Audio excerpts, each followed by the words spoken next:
Hello and welcome to the obarcelona.com 3D video guide, where we're going to take you on a fantastic tour of the city and show you all the important sites. I'm Paul. And I'm Lucy, and we both work for obarcelona.com, which is one of the top holiday accommodation providers and all-round experts in Barcelona. So we're going to start off with a little bit of geography first of all. Barcelona is in Catalonia, which is a region in the northeast of Spain.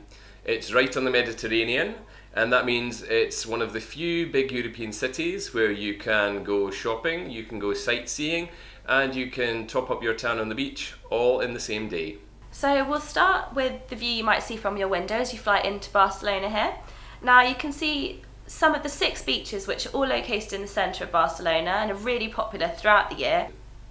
They were actually developed in 1992 for the Olympic Games, and the whole area we're looking at now was majorly revamped and renamed Villa Olímpica, which means the Olympic Village.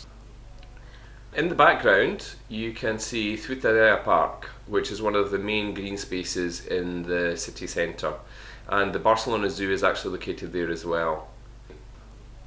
And then moving down to Barceloneta and the beach, this was the old fishing area, but now it's really more famous for its tapas bars and its seafood restaurants. It's a great area to consider if you like to be by the beach, or maybe if you're looking for a bit of luxury, then take a look at the W Hotel at the end of the stretch. On the 26th floor of the W, you will actually find the Eclipse Bar, and that is the first of 5 points we recommend to get the best views of the city. Moving on from the hotel, we come to the port where the big cruise liners come in to dock. Now the main airport is actually in this direction too, about 11 kilometres south of the city, and you can get there by train, bus or taxi. From the centre, yeah.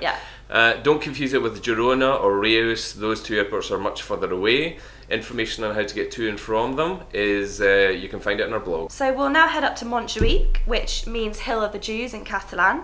And there's loads to do up here on the hill because there's so much green space. You can go for walks, bike rides, picnics. And we recommend that you're looking at the castle just now. We recommend you take a cable car up there. This is actually the second of our top 5 viewing points. As you can see there, it's also the home of the Joan Miró Art Museum and the Olympic Stadium. And again, the stadium was for the 1992 Games.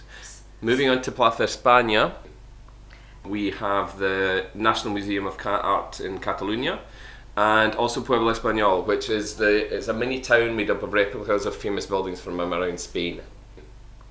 So this area is really great at night, where there's a light, water and music show known as the Magic Fountain. And if you go to our blog, you can see more photos that will give you a better idea of how really spectacular it is. So now we're heading off to the Sants area of Barcelona. Over to Camp Nou, and this is a true mecca for sports fans. This stadium is massive, it really is impressive. It holds over 100,000 people. And if you're not lucky enough to get a ticket, you can still take a tour around the stadium, which is a really fantastic experience nonetheless. And you can get a discount if you're a client of Barcelona, so visit our blog for more info on that. Heading off down towards the sea with Poble Sec area on the right and Raval on the left. And we arrive at the Christopher Columbus statue, and in the background there we have Mare Magnum Shopping Centre and the aquarium. And the IMAX 3D cinema. Now the statue itself marks the end of La Rambla, which is the most famous street in Barcelona. And as you see on the left there as well, we have the Maritime Museum. So if we head up the Ramblas, you'll actually have the Barrio Gótico to your right and the Raval area on your left. So these 2 parts make up 2 of the 4 areas of the old town in Barcelona, and they're really great places to stay if you want to be right in the centre of everything that's going on. La Rambla, or Las Ramblas as it's also called. Because there's actually 6 parts to the street. Yep, exactly. There's so much to see on these 6 parts. There's the Güell Palace, there's Plaça Real. On the right there. Liceu Theatre. On the left. Which regularly has operas and ballets, and there's also La Boqueria Market. This is on the left-hand side as well. Which is a great place to buy seafood.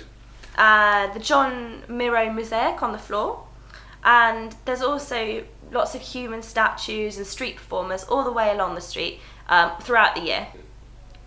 Basically, you would think that La Rambla would be the busiest street in Barcelona. but that honour is actually held by Portal de l'Àngel. And that's because it's the main shopping street in Barcelona, and it runs down from Plaza Catalunya, just on the from the corner there of El Corte Inglés. So our Corte Inglés is a big department store on Plaza Catalunya, and the square is a real central point of Barcelona, has really good transport links. That includes actually the airport bus which goes to and from Plaza Catalunya out to the main international airport.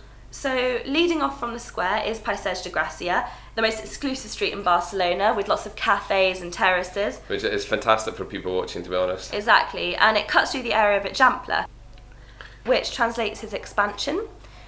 This is a reference to the growth of the city at the hands of a Catalan architect, Cerdà.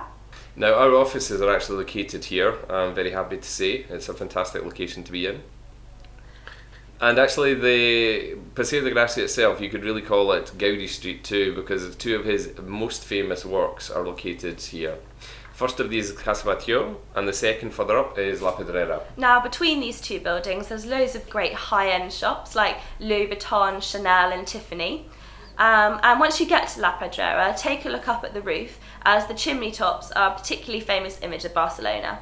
La Pedrera is also known as Casa Milà, casa meaning house, and yes, it was indeed designed to be lived in. Gaudi actually put lifts on every second floor, trying to force the residents to actually get to know each other. People still live there. So here you can see the crisscross layout of the streets in Eixample and the octagonal shape of the buildings. So these were designed specifically to make the area as spacious and light as possible. And now we're approaching the Sagrada Familia. Now this is without doubt the most stunning building in Barcelona. Again, this is a Gaudi creation. He started working this building in 1883. He didn't finish, unfortunately, and since then other architects have stepped in to try and complete the project. So the Pope consecrated the church recently, and so it's now known as a basilica, and a climb to the top is well worth it, and this makes it our third recommended viewing point of the city. Book online, book in advance, because the queues can be horrendous. So back towards the water and Villa Olímpica, which is where we began our tour, you can see the Monumental Bull Ring. In the foreground there. No more bullfighting will take place there because Catalunya is the first Spanish region to ban the sport. So here we are at the Torre Agba. This is also known as the Bullet and dominates the skyline in this area, especially when it's lit up in red and blue at night, like you can see in the picture there. In the distance you can actually see Poblenou and Diagonal Mar. These are two areas that are right beside the water. So we're now panning round and we're going to head up to Gràcia. This area hosts Park Güell. Now this is the last of Gaudi's creations on our tour and is our fourth recommended viewing point.